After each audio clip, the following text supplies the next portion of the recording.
அதே நேரத்தில் பிரதான எதிர்க்கட்சியாக இருக்கக்கூடிய அதிமுகவுடன் நான் வைக்கக்கூடிய ஒரு கோரிக்கை, நேற்று முன்தினம் இதே அவையில இருமொழி கொள்கை பிரச்சனை பற்றி பேசுகிற போது ஒன்றை சொன்னேன். எதிர்க்கட்சி தலைவர் அவர்கள் டெல்லிக்கு சென்றிருக்கிறார்கள், எனக்கு செய்தி கிடைத்திருக்கிறது, யாரை சந்திக்க போகிறார் என்ன அந்த செய்தியும் கிடைத்திருக்கிறது சொன்னேன். ஆனால் டெல்லியில் இறங்கிய பிறகு அவர் செய்தியாளர்களை பேசுகிற போது நான் இங்கே அவையில பேசியதை கேட்டிருக்கிறார்கள் நிருபர்கள். நான் யாரையும் சந்திக்க வரவில்லை, எந்த அரசியல் நிலையில வரல, எங்களுடைய கட்சி அலுவலகத்தை பார்வையிடுவதற்காக வந்திருக்கிறேன் சொல்லிவிட்டு போனார்.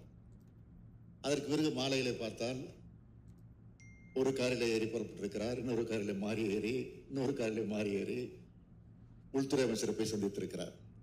சந்திக்கிட வேண்டாம் என்று சொல்ல, தவறுன்னு நான் சொல்லல.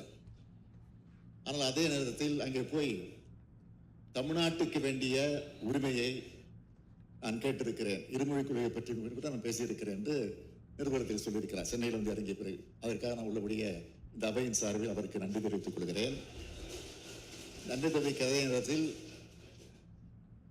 எப்படி இருமொழி கொள்கையை பற்றி வலியுறுத்தி இருந்திருக்கேன்னு சொன்னாரோ, அதுவே இந்த பிரச்சனையும் அடுத்த முறை டெல்லிக்கு செல்கிற போது அவர் வலியுறுத்த வேண்டும் என்ற அந்த வேண்டுகோளை வைத்து என் முறை நிறைவு செய்கிறேன். வணக்கம்.